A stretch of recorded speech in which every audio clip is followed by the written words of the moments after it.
Today we're being joined by St Kilda AFLW young star midfielder Georgia Patrikios. Georgia, thanks for coming on. Thanks for having me, Cooper. Appreciate No it. worries, no worries, anytime. Now, Georgia, obviously you've been through the injury last year for your leg injury. How's the recovery process going, and how's training going so far? Yeah, so obviously had a season-ending injury last year, so in our last practice match, hurt my foot, and the rehab's sort of been consistent since then, so didn't have too much time off in the off-season, was sort of at the club a lot of the time, sort of focused on my rehab, so it's going well, so hopefully ready to go day one of pre-season in a couple of weeks, so always tracking in the right direction, which is nice. Very good. So all the way back in 2019, you were drafted with pick 5 back then. Georgia, how did the footy journey start for you all the way back then? Sorry, you just cut out there. Do you mind asking that again? That's all right. So pick 5 in the 2019 draft all the way back then. How did the footy journey start for you back then?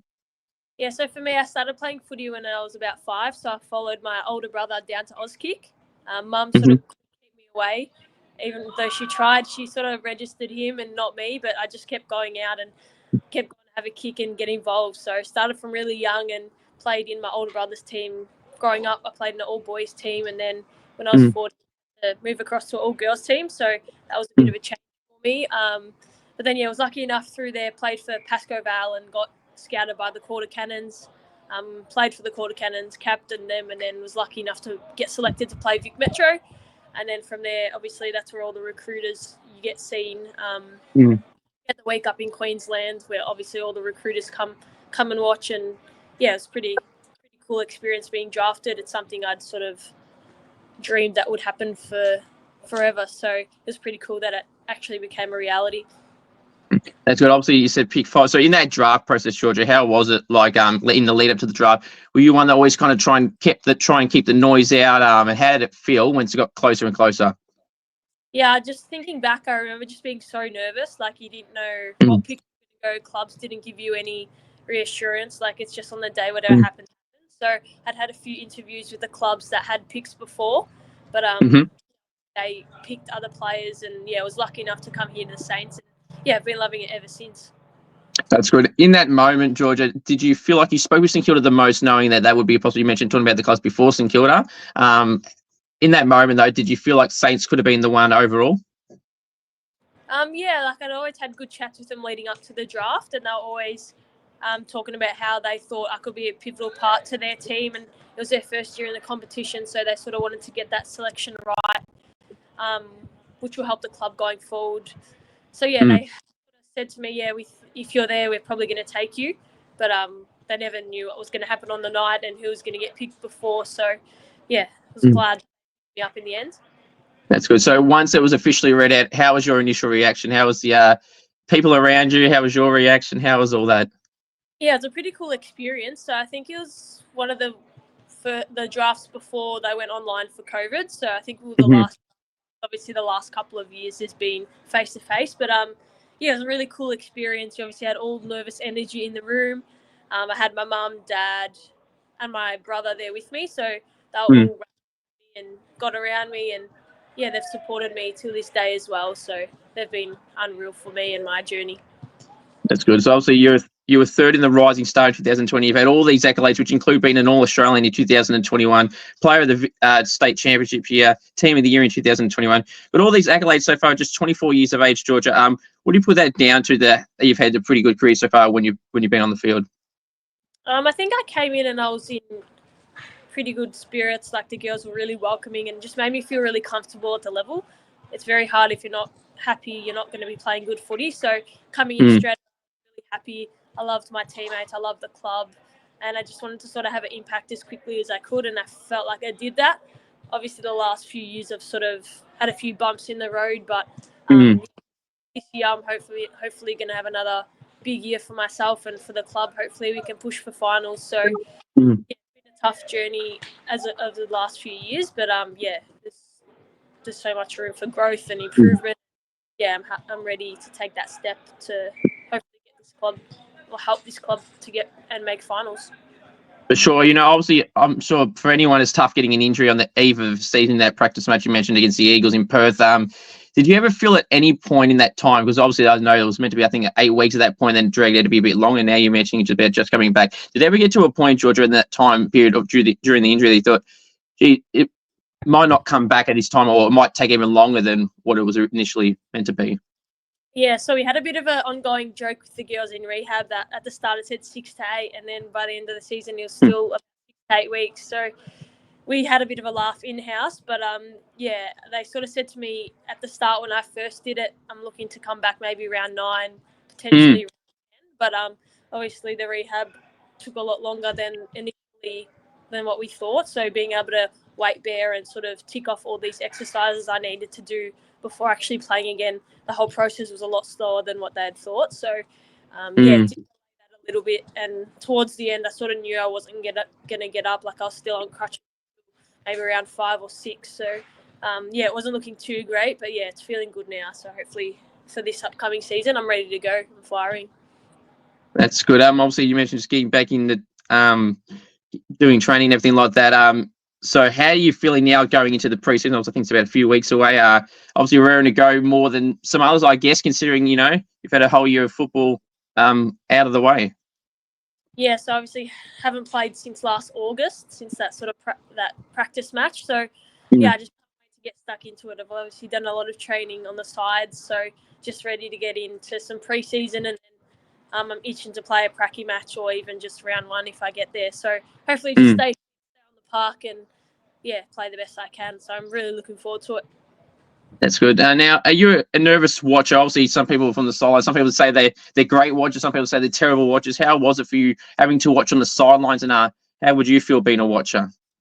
Yeah, well, I love watching any level of football, any standards. So I sort of enjoy watching the game and analysing it just to myself. But it's obviously easy when your team's winning to like really watch on, give really positive feedback, but it's sometimes a bit harder when the team's not performing so well. But you just got to stick fat with them, ride them through the highs and the lows, and just support as best you can. Like my role, obviously, it was my first time being in the leadership group, and obviously couldn't help in that aspect, but just trying to be as like positive as I could off field, like going into team meetings and helping as much as I could, being as vocal as I could, and like going into our players' individual one-on-one reviews and just helping them out, like letting them know what I've seen on game day, and just being as present as I can, especially because I'm not out there on the field. For sure. Obviously, midfield is obviously something that you've played your whole AFLW career. I'm assuming that's a role you continue to expect to play next year onwards, or this season onwards. Yeah, so for me, it's been early days. I was heavily in the midfield, but then I moved out onto the wing. But yeah, looking to sort of cement myself in that midfield and yeah, keep that sort of core group of us together in there, and obviously play more games, get more experience together, and get the results. So we've been proven to beat the best teams. So we just got to be able to provide that week in, week out, and make it more consistent. For sure. Obviously, in your time last year not playing, obviously some other midfielders had to step up. So T. Smith, obviously Liv Vesely as well, that have been very good midfielders for a while. And obviously Jamie Lambert, obviously in the competition as a whole, has been outstanding. Must be nice to go play with those girls in the midfield again, but then have the additions of Charlotte Basker and Amber Clark, 2 former top 10 draft picks like yourself. Must be pretty nice to go play with some new players as well, including them. Yeah, it's been pretty handy. We've sort of had this period that we've been training, optional training, and we've seen a lot of those girls coming through, and yeah, they're just great players in their own right, and they can definitely slip straight into this side. So just being able to play with them and get to know how they play and what their strengths are, how they can improve, and just get the most out of them as well, week in, week out. So yeah, they've slotted in seamlessly, and yeah, can't wait to sort of get on with pre-season with them as well and see how they go. Sure, it must be pretty nice though to have some more competition. I suppose that creates, good football from everyone, and having them added in. We obviously decided just missing out on the finals last year just makes it even better, and hopefully finals this year. Yeah, they sort of push us to be better as well. So everyone's sort of fighting for that spot, which is exciting. So yeah, hopefully we'll be better for it, and like you said, make finals. How far do you feel the team can go, Georgia? As you said, we had a fair few players out last year. Obviously just missing out. Then, as I just said, a few more coming in. How far can the Saints go in 2025? I touched on it before. Like, we're beating the best sides when we play our brand. So our main focus is to just play that as often as we can. And we've said in the past that we're a young group, but now I think we're quite mature, and we've got a few games of AFLW under our belt, especially those that are sort of playing week in, week out. So, yeah, I think we can go deep into finals. That's obviously the goal. That's what we're all working towards. So, yeah, hopefully we can. So now the nickname Doc, Georgia. How did that all come about? Because I'm trying to piece things together. I'm trying to think, how could that have possibly been made sense? Sometimes it's somehow off their last name and everything like that. How did that nickname come about for you? I think it was early days in my senior footy career. I'm not sure if it came at the before, but my initials are GP, so GP doctor. So Doc. So yeah, that sort of stuck. It's quick and easy to say on the field for teammates. So yeah, it's just sort of stuck, and yeah, I like it. That's good. I must ask too. Obviously, there was a few content series where you've done some roaming stuff as well. Is that something that you've always loved being a part of, and is that something that we may see back this season? I did enjoy it actually. I was quite nervous, and I noticed I speak really fast in front of a camera. So maybe got to work on that before I get back on the screen. So hopefully it's something I can do again. But yeah, had fun doing it, and if the opportunity comes up, I'll definitely take it. For sure. And I must give you credit and a lot of the other players, but particularly yourself and Serene Watson, obviously, after every game, you're both, you're always either injured or not, win, loss or draw. You're both always out there, in particular, after games, and I'll just give you both credit for that. It must be something the fans, obviously, a very important part in each club as well, and it's good to see you both hang around all the time. Yeah, we absolutely love our fans. Like when we come out, that will sit out on the race for hours just waiting to see their favourite player. So for me personally, I love doing that. I love people coming out to support. We can sort of do is come out and say hello or something. So really those fans that do come out and want to meet us and want to be a part of it. So we'll do what we can to come out and say hello. Sure. Now I love asking teammate questions, Georgia. So this could go any which way. Who loves the limelight, the attention at the Saints, and they can't get enough of it, and they know what to do when a camera's around? I've got a rough feeling I may know who you're going to talk about here, but we'll see. Serene Watson loves the camera. She gets it training. She sees a camera. She'll do a little pose, and she loves it. Loves being in front of it and behind it. So she loves it. Sure, for sure. Not surprised at all. Sorry, what's that? You can probably tell by her Instagram. Yeah, exactly. Yeah, you just have to look at that alone or see her around and on the post itself. Now, which teammate would Google themselves and watch their own highlights? Ooh, that's a tough question. Someone that would watch their own highlights. I feel like maybe T. Smith. I feel like she might be a sneaky chance in there to look at her own highlights. But she's as humble as it gets. So if she was her own highlights, it'd probably be to get better. So For sure, a tackling machine. And when I had Charlotte Basker on not too long ago, I was putting a highlights package together, and T. Smith just seemed to be in every bloody footage that Charlotte was in, and that was only 1 or 2 games. So obviously someone that's a very good player. Yeah, she loves the contest, so she'll always be around the footy. She works really hard, so she's a gun. Sure. Now, if you were stuck on a deserted island with teammates, Georgia, who would you be bringing and not bringing, and why? The person I'd probably bring is probably Hannah Priest. She's just so organised. She's calm, cool, collected, know exactly how to get us off that island and back home. So she's definitely someone I'd pick. Someone I wouldn't want to be stuck with. Is a friend. She just wouldn't stop talking, I reckon. So, But actually, that's fair enough. We just want to stop talking. That's fair enough. Who's some teammates that fly under the radar you feel in the competition as a whole and don't get talked about as much as they should? You sort of mentioned her before, but T. Smith, I feel like she's a hidden gem. Doesn't get spoken about at all. Does all the hard stuff, tackles, chase, pressure, even hits the scoreboard. So she's definitely someone that's underrated in the comp. But she'll definitely come out this year and have a good year again. She's had a great preseason, so she's one to look out for. Sure. That's good. Who would you say some of your favourite teammates of the club? I obviously love playing with Nicola Zenos. We haven't sort of gotten out on the field together as much as we would have liked, but we go on the same day.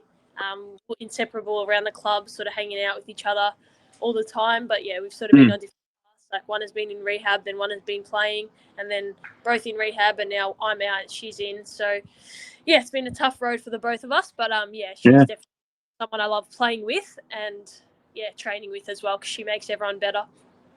Sure, definitely. If some teammates were to appear on a TV show, who would appear on that TV show, and what would be that TV show? Oh, that's a good question. Mhm. I feel like Serene would be on like Big Brother or something. Yeah, Mm. something like that. Where she Sure, can get definitely. to know new people. Love Sure, I'm sure she would love that. Now, obviously, you would see a lot of songs get played on the PA system. Especially, I know the Hawthorn girls get around it when there's a goal. They have a song that's played. If you were to kick a goal, Georgia, what would that song be for you? that. Probably Run This Town by Rihanna. I think that's an absolute banger. We play it before we go out, gets everyone up and about. That'd be pretty cool. There you go. Just keep playing it a few more times. Why not? Now, if three teammates were to form a music/rock band, who would be in that music band, and what would the band be called? Ooh. If I was to have a rock band, who would be in it? Great It can be any form of band. It doesn't have to be one of them. question. Actually, I have no idea. Interesting. There's no one with any hidden music talent you feel that are out there, quite singers, dancers, anything like that? Actually, do you know me, Anderson? She'd be a dancer. She'd be a backup dancer for sure. She's got some moves. Yeah. Yeah, I don't remember anyone being great at karaoke, so maybe not. Okay, there we go. Very surprised. Yeah. Now, best chatterbox at the club. I feel like I know this answer, but I'm going to ask anyway. Probably in-house that most people wouldn't know is probably Ella Friend. Like, she loves having a Okay. laugh, joke. Again, not to mention it's Serene again, but she's one that does not stop talking. Like training, non-training, on-field, off-field. She loves it. But yeah, probably those two. Like I always say to people too, I mean, it's a good thing too sometimes, or especially on a footy field, as you said with Watto being a leader in the leadership group herself. So, I mean, you need to talk on a footy field, don't you? You can't be quiet. Yeah, she definitely tries to bring that trait out of everyone. Like, she always uses the saying, it's selfish not to talk. So, yeah, so she loves it. She get around everyone, try to get everyone being nice and vocal and leading people. So, yeah, she's great at that, and it's one of her strengths, definitely. Sure. Now, if you could poach any player, Georgia, from another club to join the Saints, as unrealistic as it may be, who would you love to poach from somewhere else? Someone who I loved playing with in my juniors, we played together at the Quarter Cannons, probably Georgia Patrikios. Like, she can play mid, go forward. I'd seen probably some of her best stuff at juniors where she'd kick 9 in a game. So, yeah, she's definitely someone I'd want to play with again. And, yeah, if she came to the Saints, that'd be even better. Sure, just keep stacking that midfield. And since if you bring one Patrikios, that means you've got to bring another one, don't you? Yeah, we'll happily take Maddie as well. Yeah, exactly. Yeah, both. The 2 for 1. That's even better. Now, your debut game, Georgia. How was your debut game in the lead-up? Are you more of a nervous person on game days and everything like that? In particular, that debut game.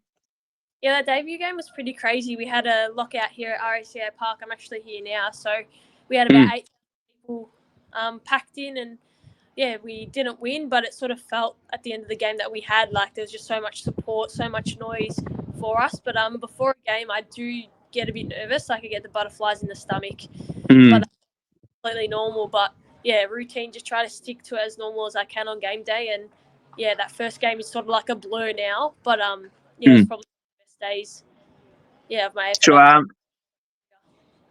Yeah, so first goal in AFLW. Do you recall your first AFLW goal and who that was against? I think I do. So it was here at Moorabbin. So we're playing the Western Bulldogs. I think it was in my second year. Yeah. Yeah, I think I kicked it against the Doggies in round 1 in my second year. So, yeah, it's just a set shot. I got a 50-metre penalty that I sort of milked. But, yeah, I'll take it. For sure, yeah, it doesn't matter how you get, as long as you get it, right? Exactly right. That's a good thing. What is a week to week like for you, George? Obviously, in season, pre-season, everything like that. Is it, how much different is it? And I've asked people this: do you feel like your pre-season period or the off-season period is sometimes more busier for the individual, in your case, than the actual season itself? Yeah. So for me, I'm really lucky. I work here at the club 3 days a week. Okay. Before training, I'm here working with Hannah. Hannah and I work together in the community and education space. So we're really like training. We're usually here working, and then we go straight down to training. So the club's awesome with that, and being able to balance both footy and work. They make it really easy for us. So, yeah, definitely the off season is a busy period. But now, yeah, obviously AFLW is moving into more of a full-time space. It's obviously not there yet, but girls can sort of work a couple of days a week. So you sort of prioritise footy now, which is nice. So you can put work to the side when we start and just really focus on footy. And that's where the game's going to have the most growth, when we're sort of focusing on it and putting all our efforts into it, like being able to recover properly and be able to show up for each session and get better. So, yeah, it's exciting to see where the game's going to go and how much better it's gotten even since my first season. For sure, and it must be pretty nice too, as you mentioned, working at the club. Then walk outside the door, and then you're right there at training. You don't have to travel far. Yeah, exactly right. So it's a bit of a hike from home coming to Moorabbin, but yeah, being here all day makes it a lot easier. For sure. What would you say is the best AFLW ground to date so far that you've played on? I'm sure you may say Moorabbin, but if not, what's another ground that you like playing? Is it potentially the ground in the background of this video at Icon? I was going to say, I've got the ground that's in front of me. We've got RSA Park. That's obviously one of the best grounds I've played on. I reckon we have the best atmosphere on game day as well, like off-field activations for people that are coming to watch, for families as well. But I think, yeah, definitely Icon's probably one of the other best that I've played on. It's probably, yeah, my second favourite ground to play on. Sure. Obviously, you see the Bulldogs, they play a game at the MCG last year. Does it make you a little bit jealous and wanting to play on the home of footies, they say, at the G, and obviously seeing the Dogs play Port there last year?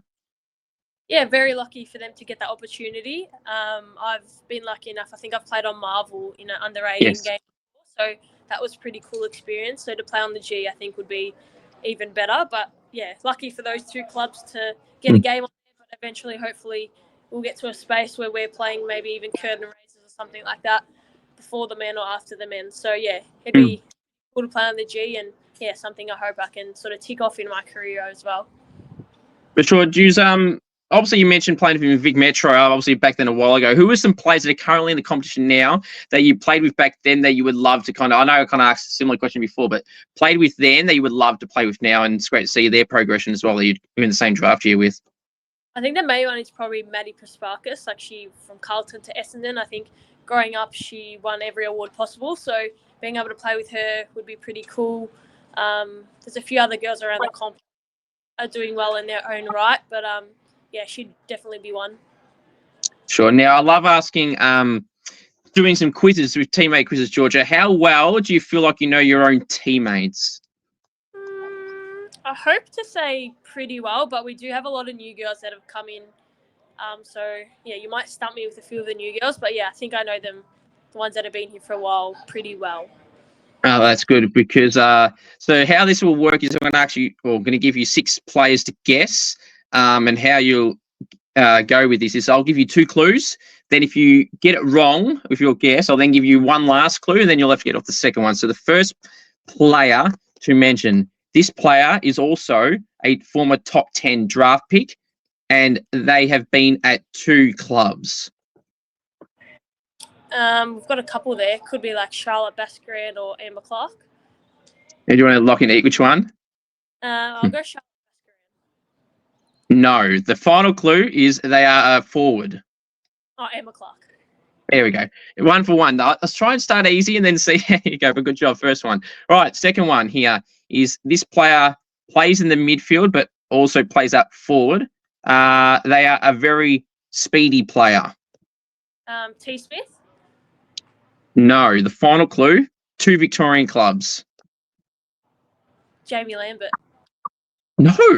Charlotte Baskerand. Oh, no. There you go. There you go. And just for context, not everyone that I've done this with gets them all right, so you wouldn't be the only one. Right. Now, this one is almost a dead giveaway. I should have done this one first.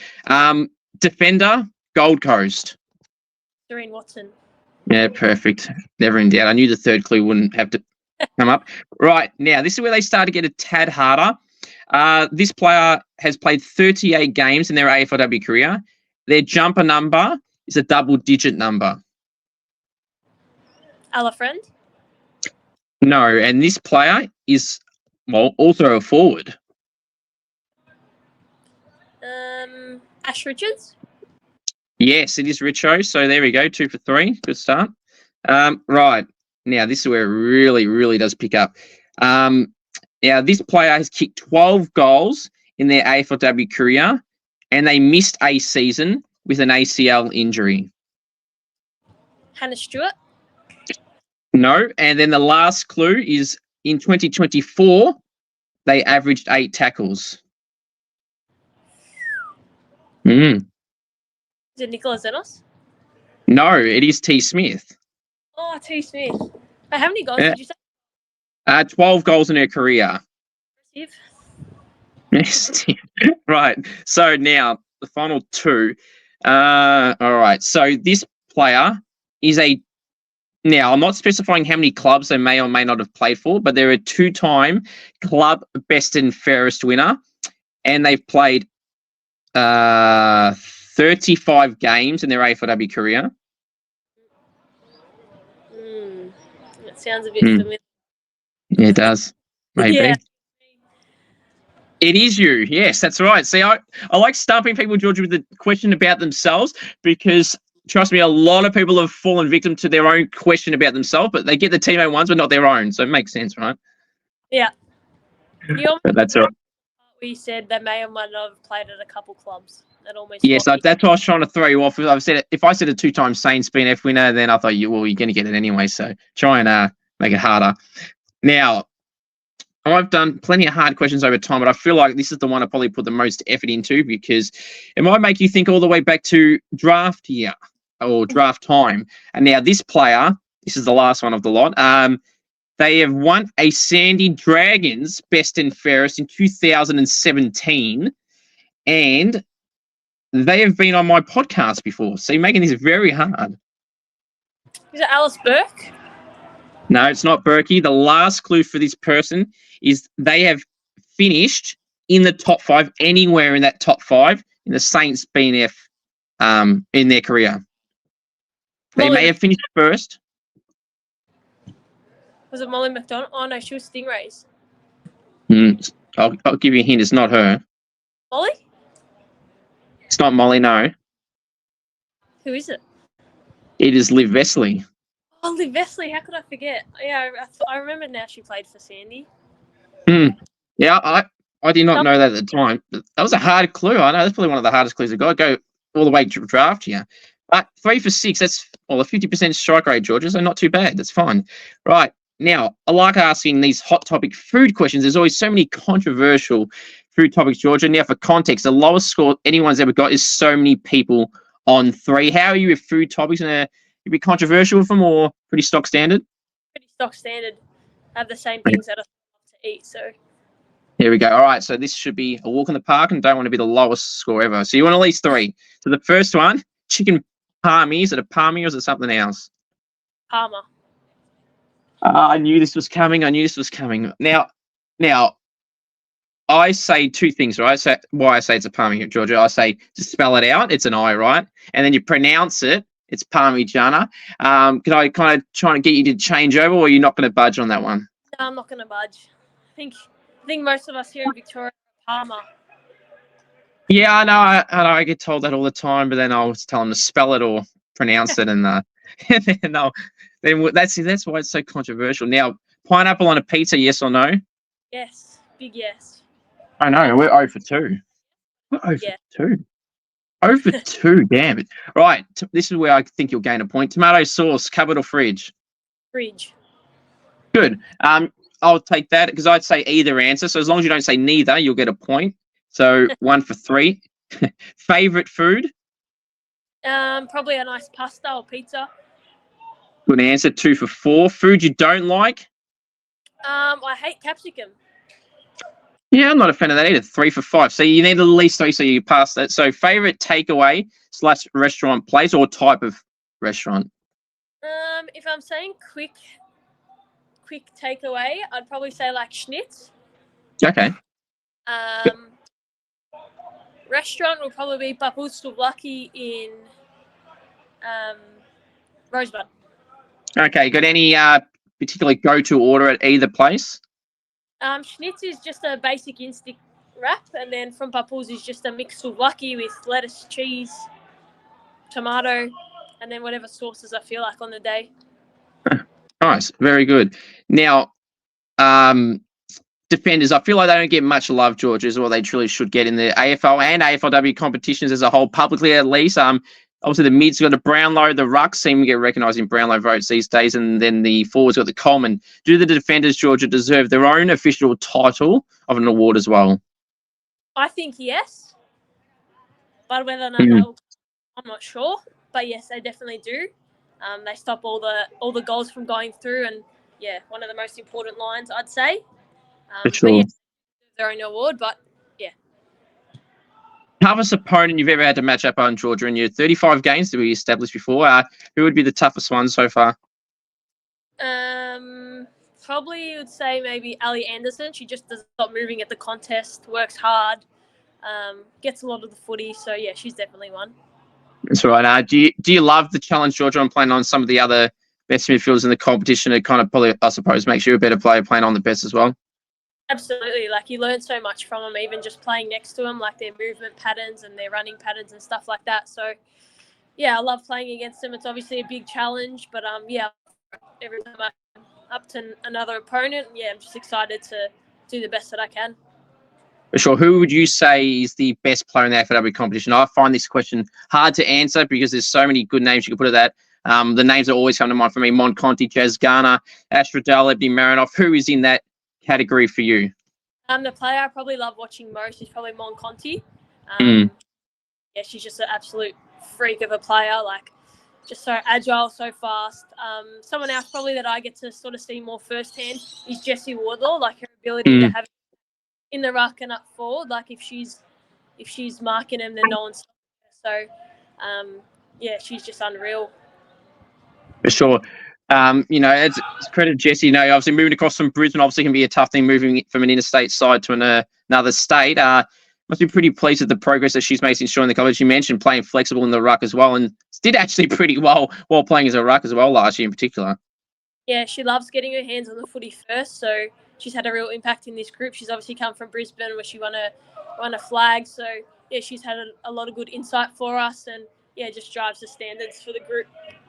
Sure. Now, mark or goal of the year, Georgia, which one would you rather do and why? Probably goal of the year. That's right. Any particular reason why? I feel like it's more realistic for me.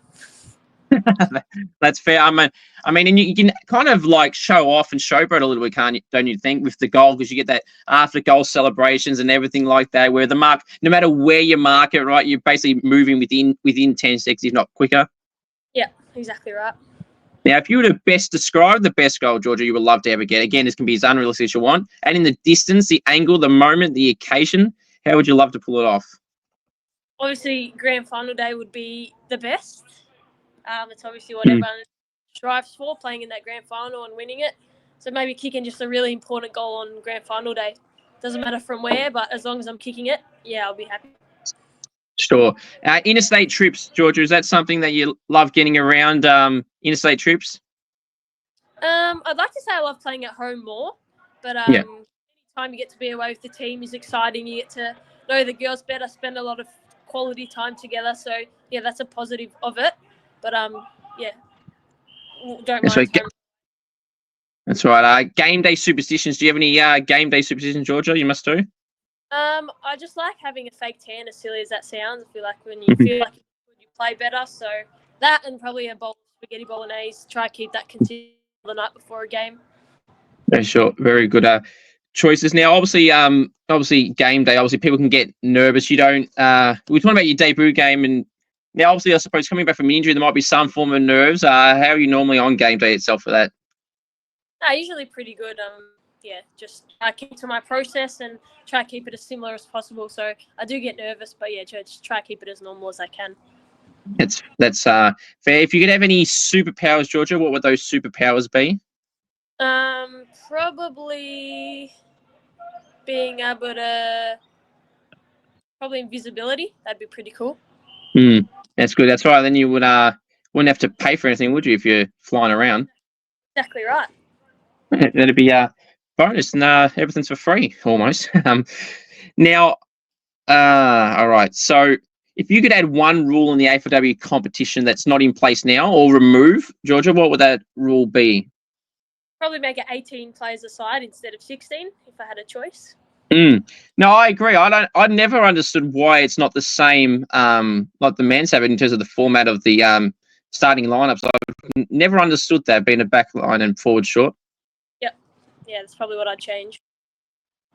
For sure. And then obviously now that the season's been extended in length at least for another season, another game. Must be nice to get more games in and hopefully at some point be a full season, a proper full season.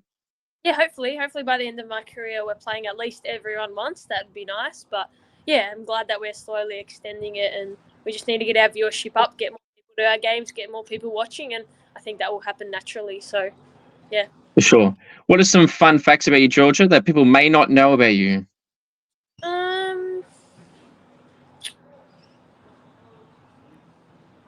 I think it was last year, one of my partner's puppy had 12 little Labrador Retriever puppies. So Oh, wow. Yeah, 12. That's probably something a lot of people wouldn't know. No, that's a lot. It must be hard to manage all that. Yeah, when they were little it was, but now they've all gone to nice, safe homes, which is nice to see. Very good. Now, Georgia, I've got a few more for you, so I really appreciate you coming on, making some time. Obviously, being through injuries, Georgia, is not something obviously anyone wants to be through. How did you try and stay positive throughout that whole time? And obviously, it's been a while so far. So, how did you try and combat that and try and get through it as best as possible? Just sort of support like the people around you, just giving you that support, and then supporting people on field as well. So it's obviously a tough time. You're pretty lonely in rehab, and it's hard to sort of watch everyone else playing. But yeah, just getting around the girls as much as I can to sort of distract myself, trying to get through my rehab to the best of my ability, and just being really present is the really important thing that I found during rehab time.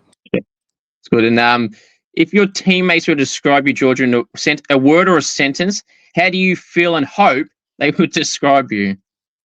A word I'd probably use is goofy. Like, I love having a laugh, especially at training. But then when it's time to get serious, I can do that as well. So I'd say probably goofy. For sure. Any favourite music you got?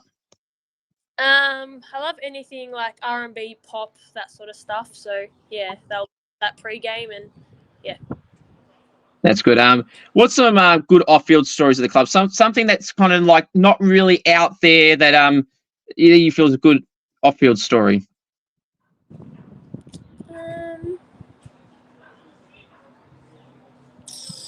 Good off-field story.